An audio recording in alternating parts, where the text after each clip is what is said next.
मी सुवर्णा जोशी बुलेटिनमध्ये आपल्या सगळ्यांचं स्वागत। पंतप्रधान नरेंद्र मोदी काही वेळामध्ये म्हणजे अगदीच थोड्या वेळामध्ये जनतेशी संवाद साधणार आहेत।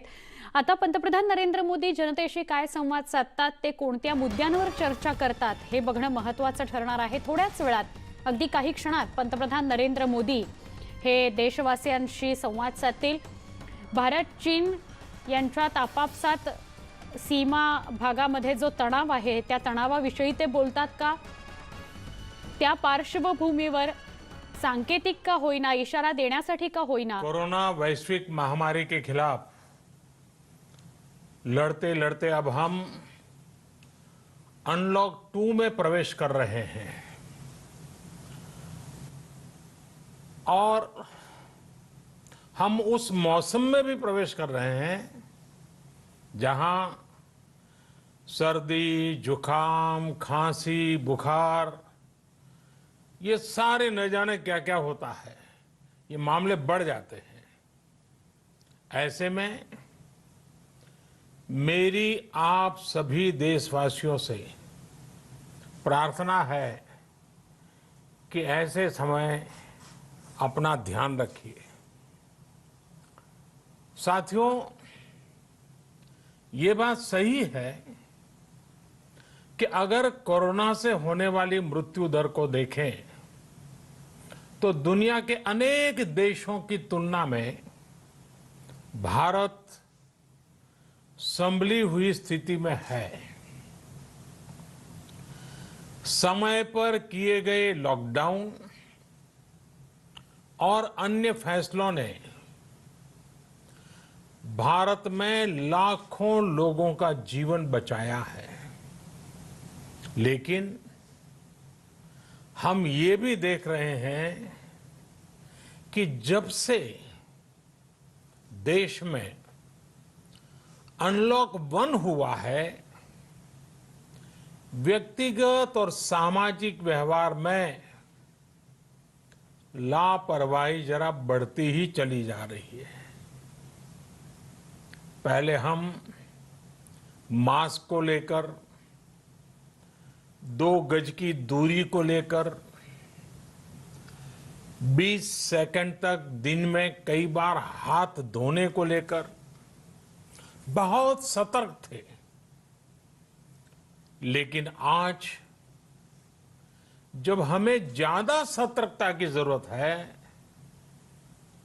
तो लापरवाही बढ़ना बहुत ही चिंता का कारण है। साथियों, लॉकडाउन के दौरान बहुत गंभीरता से नियमों का पालन किया गया था। अब सरकारों को, स्थानीय निकाय की संस्थाओं को, देश के नागरिकों को फिर से उसी तरह की सतर्कता दिखाने की जरूरत है। विशेषकर कंटेनमेंट जोन्स, उस पर तो हमें बहुत ध्यान देना होगा। जो भी लोग नियमों का पालन नहीं कर रहे हैं, हमें उन्हें टोकना होगा, रोकना होगा और समझाना भी होगा। अभी आपने खबरों में देखा होगा, एक देश के प्रधानमंत्री पर 13,000 रुपये का जुर्माना इसलिए लग गया क्योंकि वो सार्वजनिक स्थल पर मास्क पहने बिना गए थे। भारत में भी स्थानीय प्रशासन को इसी चुस्ती से काम करना चाहिए। ये 130 करोड़ देशवासियों के जीवन की रक्षा करने का अभियान है। भारत में गांव का प्रधान हो या देश का प्रधानमंत्री, कोई भी नियमों से ऊपर नहीं है। साथियों, लॉकडाउन के दौरान देश की सर्वोच्च प्राथमिकता रही ऐसी स्थिति न आए कि किसी गरीब के घर में चूल्हा न जले। केंद्र सरकार हो, राज्य सरकारें हो, सिविल सोसाइटी के लोग हों, सभी ने पूरा प्रयास किया कि इतने बड़े देश में हमारा कोई गरीब भाई बहन भूखा न सोए। देश हो या व्यक्ति, समय पर फैसले लेने से, संवेदनशीलता से फैसले लेने से किसी भी संकट का मुकाबला करने की शक्ति अनेक गुना बढ़ जाती है। इसलिए लॉकडाउन होते ही सरकार प्रधानमंत्री गरीब कल्याण योजना लेकर आई। इस योजना के तहत गरीबों के लिए 2.25 लाख करोड़ रुपए का पैकेज दिया गया। साथियों, बीते 3 महीनों में 20 करोड़ गरीब परिवारों के जनधन खातों में सीधे 31,000 करोड़ रुपया जमा करवाए गए हैं। इस दौरान 9 करोड़ से अधिक किसानों के बैंक खातों में 18,000 करोड़ रुपए जमा हुए हैं। इसके साथ ही गांवों में श्रमिकों को रोजगार देने के लिए प्रधानमंत्री गरीब कल्याण रोजगार अभियान तेज गति से आरंभ कर दिया गया है। इस पर सरकार 50,000 करोड़ रुपए खर्च कर रही है।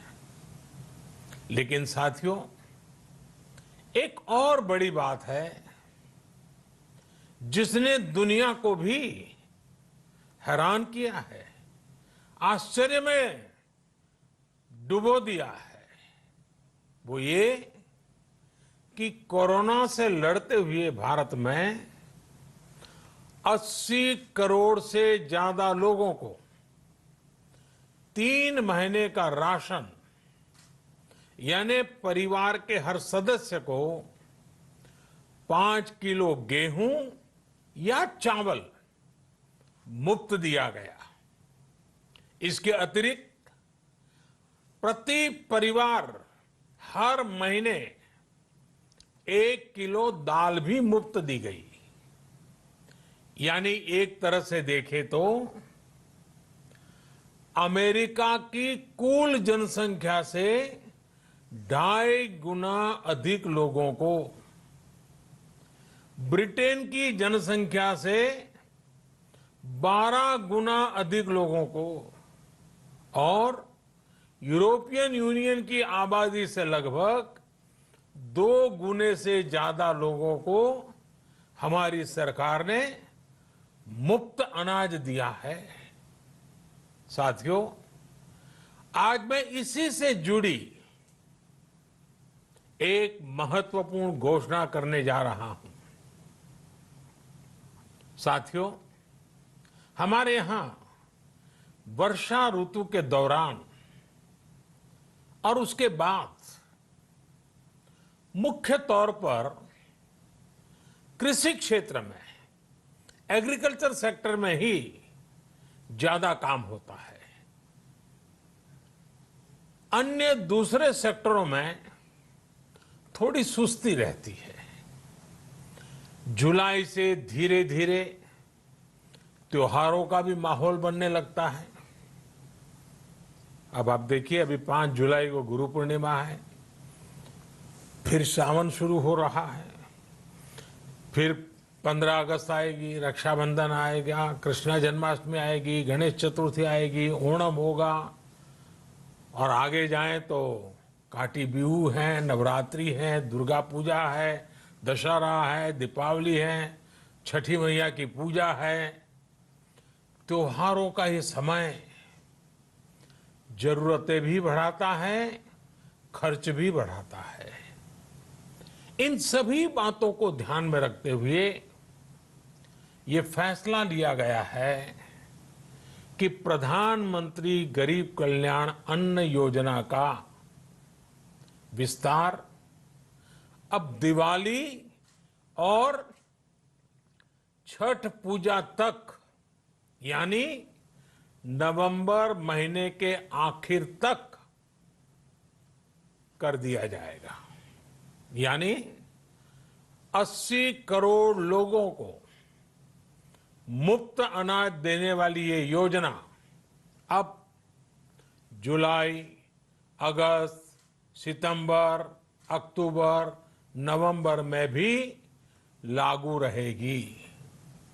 सरकार द्वारा इन 5 महीनों के लिए 80 करोड़ से ज्यादा गरीब भाई बहनों को हर महीने परिवार के हर सदस्य को 5 किलो गेहूं या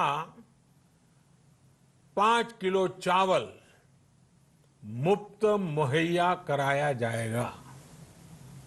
और साथ ही प्रत्येक परिवार को हर महीने 1 किलो चना भी मुफ्त दिया जाएगा।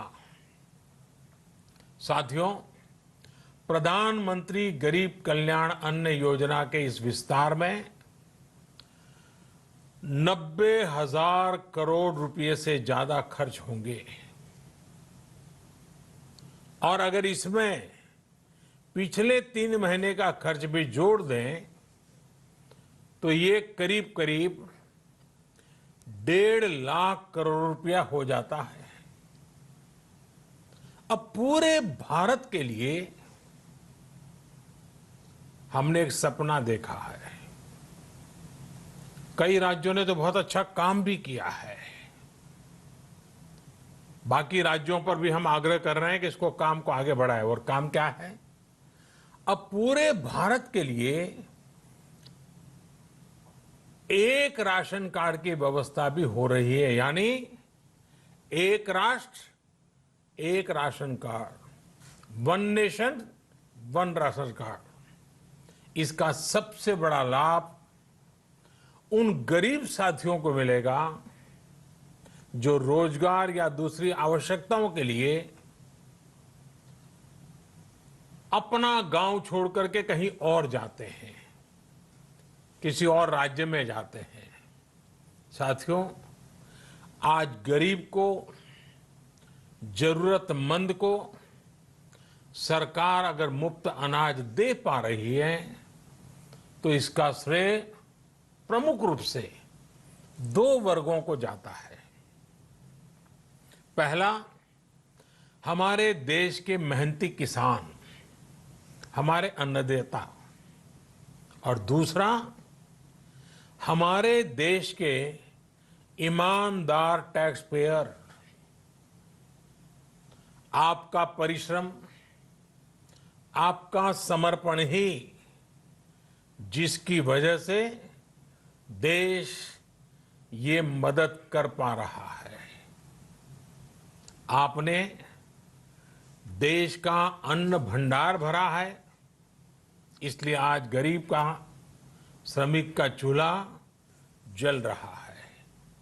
आपने ईमानदारी से टैक्स भरा है, अपना दायित्व निभाया है, इसलिए आज देश का गरीब इतने बड़े संकट से मुकाबला कर पा रहा है। मैं आज हर गरीब के साथ ही देश के हर किसान, हर टैक्स पेयर का हृदय से बहुत बहुत अभिनंदन करता हूं, उन्हें नमन करता हूं। साथियों, आने वाले समय में हम अपने प्रयासों को और तेज करेंगे। हम गरीब, पीड़ित, शोषित, वंचित हर किसी को सशक्त करने के लिए निरंतर काम करेंगे। हम सारी एहतियात बरतते हुए इकोनॉमिक एक्टिविटीज को और आगे बढ़ाएंगे। हम आत्मनिर्भर भारत के लिए दिन रात एक करेंगे। हम सब लोकल के लिए वोकल होंगे। इसी संकल्प के साथ हम 130 करोड़ देशवासियों को मिलजुल करके संकल्प के साथ काम भी करना है, आगे भी बढ़ना है। फिर से एक बार मैं आप सबसे प्रार्थना करता हूं, आपके लिए भी प्रार्थना करता हूं, आपसे आग्रह भी करता हूं, आप सभी स्वस्थ रहिए, 2 गज की दूरी का पालन करते रहिए, गमछा, फेस कवर, मास्क ये हमेशा उपयोग कीजिए। कोई लापरवाही मत बरतिए। इसी आग्रह, इसी कामना के साथ मैं आप सभी को बहुत बहुत शुभकामनाएं देता हूं। धन्यवाद। पंतप्रधान नरेंद्र मोदी यांनी देशवासियांशी संवाद साधलाय। यामध्ये सुरुवात करतानाच त्यांनी अनलॉक 2 विषयी संवाद साधला। अनलॉक 2च्या टप्प्यामध्ये आपण जातोय, त्यावेळेला सामान्यांनी काय काळजी घ्यायची आहे, सोशल डिस्टन्सिंग पाळायचं आहे, मास्क लावल्याशिवाय बाहेर पडायचं नाहीये असं त्यांनी स्पष्ट केलंय आणि गांभीर्यानं घ्या हा अनलॉक 2 असंही त्यांनी सांगितलंय। नागरिकांनी सावधानता बाळगावी असं ते म्हणाले। अन्नधान्य पुरवठा जो केंद्राकडून सर्वसामान्यांना, गरजू लोकांना मोफत दिला गेला त्याच्याविषयी त्यांनी स्पष्टता केली। किती लोकांपर्यंत हा अन्नधान्याचा साठा पोहोचला याविषयी सुद्धा त्यांनी स्पष्टता केली। पंतप्रधान गरीब कल्याण योजनेविषयीचा विस्तार जो दिवाळीपर्यंत केला जाणार आहे हेही त्यांनी सांगितलं आणि त्याचबरोबर रोजगार निर्मिती संदर्भात आणि ज्याची स्पष्टता, ज्याच्या विषयीचा संवाद, आत्मनिर्भरता याविषयीचा संवाद जो त्यांनी या आधीच देशात सुरू केलेला आहे त्याविषयीही ते बोलले। वन नेशन वन रेशन याचा गरिबांना फायदा होणार आहे असं ते म्हणाले। आत्मनिर्भरतेकडे आपण वळलोय आणि एकत्रितपणे आत्मनिर्भर भारताकडेच आपण यापुढेही वाटचाल करायची आहे असंही पंतप्रधान नरेंद्र मोदींनी सांगितलं। साधारणपणे 20 ते 25 मिनिटं सलग ते बोलत होते आणि या सगळ्या संवादादरम्यान त्यांनी अनलॉक विषयी संवाद साधला। अन्नधान्य वाटप जे मोफत केलं जातं त्याच्याविषयी त्यांनी माहिती दिली आणि त्याचबरोबर आत्मनिर्भर भारताकडे आपण सगळ्यांनी एकजुटीनं वाटचाल केली पाहिजे असंही ते म्हणाले। भारत चीन संबंधांविषयी त्यांनी कुठलाही उल्लेख केला नाही। त्याचबरोबर कालच जो महत्त्वाचा निर्णय झाला आहे, टिकटॉक सहित साधारणपणे 59 वेगवेगळी ॲप्स जी बंद करण्यात आलेली आहे त्याच्याविषयीही त्यांनी कुठलीही वाच्यता केलेली नाही। मात्र नोव्हेंबरपर्यंत म्हणजे दिवाळीपर्यंत प्रधानमंत्री गरीब कल्याण योजनेचा लाभ दिला जाईल असं पंतप्रधान नरेंद्र मोदी म्हणाले।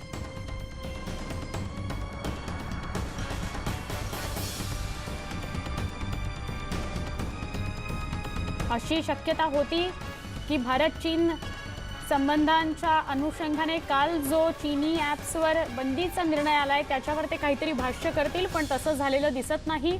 अगदी मोजकाच संवाद देशवासियांशी त्यांनी साधला आणि यामध्ये अनलॉक 2 विषयीची अधिक स्पष्टता त्यांनी केली। आमचे प्रतिनिधी प्रशांत लीला रामदास यांच्याकडून अधिक माहिती घेऊया। प्रशांत, काय सांगाल? पंतप्रधान नरेंद्र मोदींनी देशाशी नुकताच संवाद साधलेला आहे आणि या पद्धतीने आपल्या जवळपास 25 मिनिटांच्या भाषणामध्ये त्यांनी संपूर्ण देशाला काय स्थिती आहे भारताची आणि कशा पद्धतीने भारत कोरोनासोबत लढाई करत आहे या सगळ्याची इत्थंभूत माहिती दिली। सोबतच पद्धतीने भारतामध्ये पाहायला गेलंय की कोरोनाची लढाई लढताना अनलॉक 2 आजचा शेवटचा दिवस अनलॉक याचा 1चा जो संभाळ आहे आता उद्यापासून अनलॉक 2 सुरू होणार आहे। या सगळ्या पार्श्वभूमीवरती काय तयारी करायची आहे, कशा पद्धतीने पुढाकार घ्यायचा या सगळ्या संदर्भात त्यांनी विस्ताराने पंतप्रधान नरेंद्र मोदी बोललेले आहे.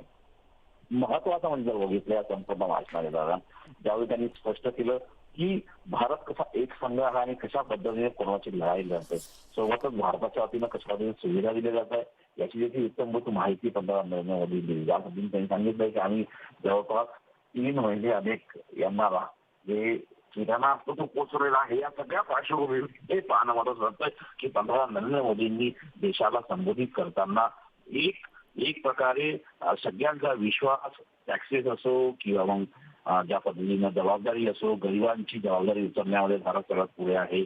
सोबतच ज्या पद्धतीनं ही जी क्रायसिसची स्थिती आहे, ही संकट निर्माण झालेलं आहे, त्या संकटाचा सामना करताना ज्या पद्धतीनं शेतकरी असो, टॅक्सपेयर असो, या सगळ्यांना सोबत घेऊन भारत पुढे करण्यात, भारताला एकसंघ करण्यामध्ये अतिशय महत्वाची भूमिका सर्वसामान्य भारतीयांनी बजावलेली आहे.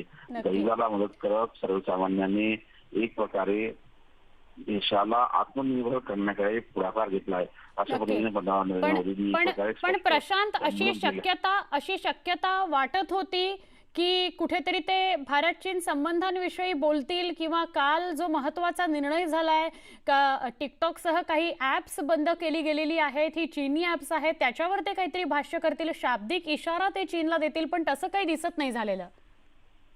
बरोबर आहे. संपूर्ण भाषणादरम्यान त्यांनी ज्या पद्धतीने वन नेशन वन राशन कार्डचा उल्लेख केला, सोबतच देशामध्ये कशा पद्धतीने या कोरोनाची लढाई लढताना सर्वसामान्यांनी जनतेला सोबत घेतलं, सोबतच प्रधानमंत्री गरीब कल्याण योजनेचा उल्लेख त्यांनी केला. त्यानंतर सोबतच ज्या पद्धतीने छठ पूजा असो, दिवाळी असो, येत्या नोव्हेंबरपर्यंत येणार याचाही उल्लेख केला. त्यांनी या पद्धतीनं स्पष्ट केलं की राशन कार्डच्या माध्यमातून भारताला एक प्रकारे नवीन लढाई कशी लढायची गरिबीसोबत याचा उल्लेख त्यांनी केला.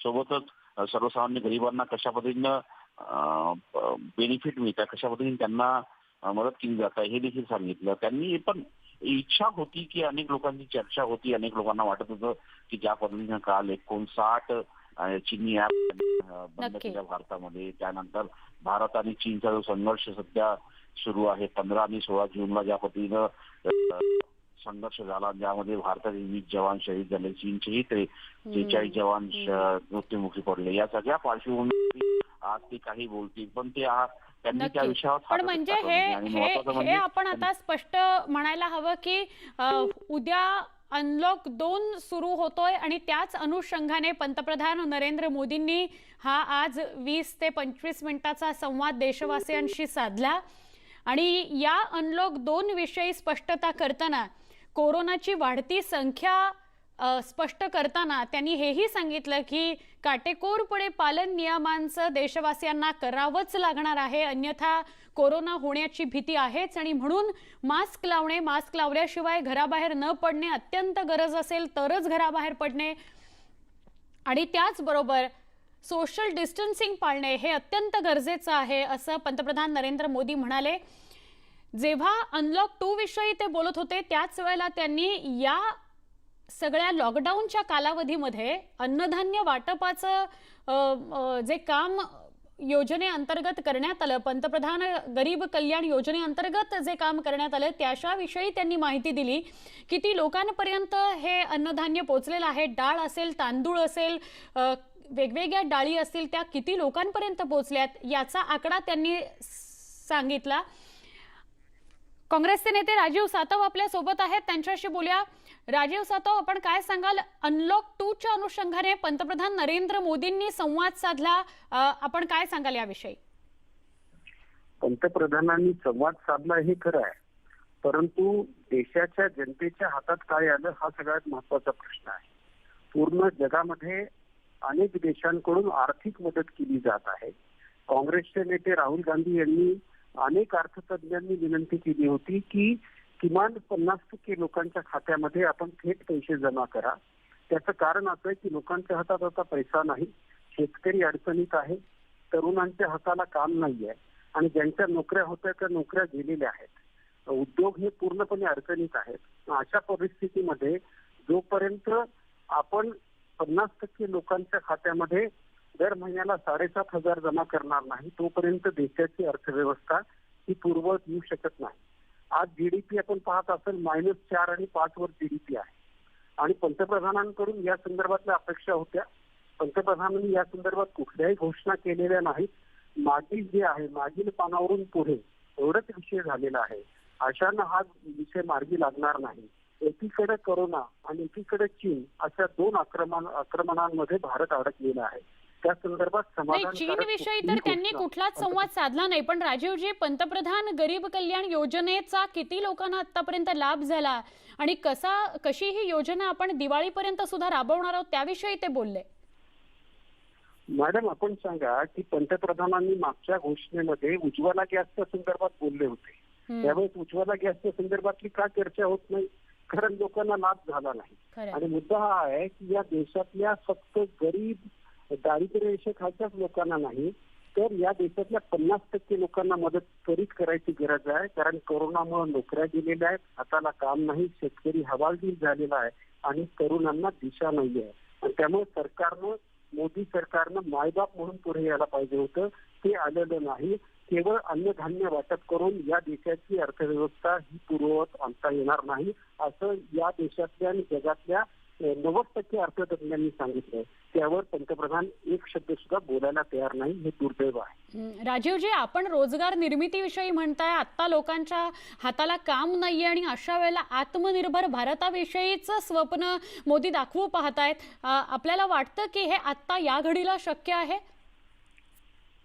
मागच्या 6 वर्षात मोदी साहेबांनी दर महिन्याला मन की बात मधून एक स्वप्न दाखवलं होतं. मग ते स्वप्न होतं मेक इन इंडियाचं, ते स्वप्न होतं स्टार्टअप इंडियाचं, ते स्वप्न होतं स्टँडअप इंडियाचं. ते स्वप्न दर महिन्याला नवीन घोषणा झाल्या. त्यातली एक घोषणा सुद्धा जमिनीवर आलेली नाही.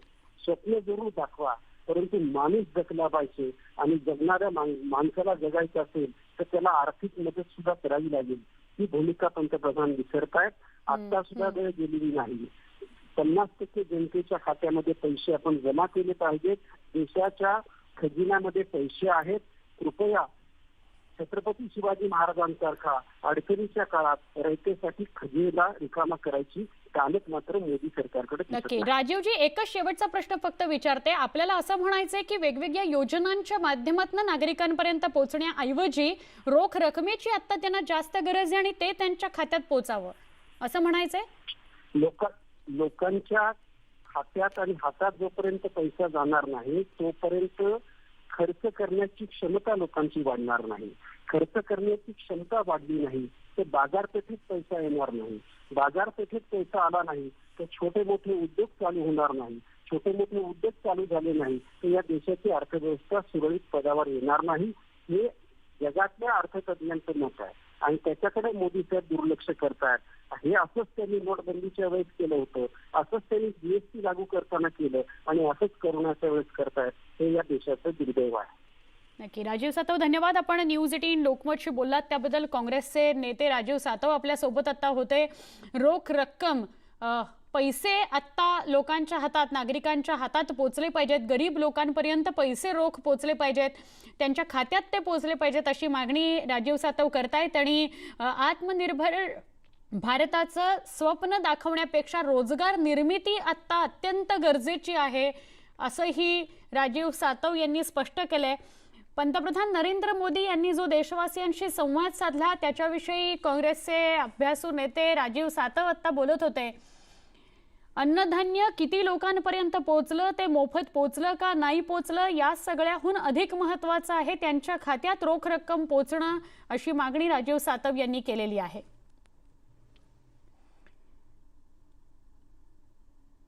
प्रधानमंत्री गरीब कल्याण योजनेचा लाभ आतापर्यंत किती लाख कोटी लोकांना झाला याच्या विषयी माहिती या 20-25 मिनिटाच्या नरेंद्र मोदी यांच्या संभाषणामध्ये त्यांनी दिली.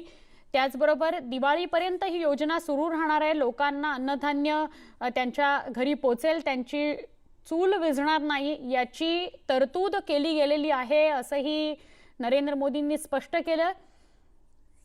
पण असे अनेक विषय होते ज्याला आज स्पर्श झाला नाही, त्यांच्या संवादात ते विषय आले नाहीत. त्यातला महत्त्वाचा मुद्दा तो म्हणजे भारत आणि चीनमधले संबंध आणि त्या अनुषंगाने चीनला दिला गेलेला शाब्दिक इशारा, जो आज आपल्याला बघायला मिळाला नाही. एक छोटासा ब्रेक घेऊया, लगेच भेटूया. पहा फक्त न्यूज 18 लोकमत.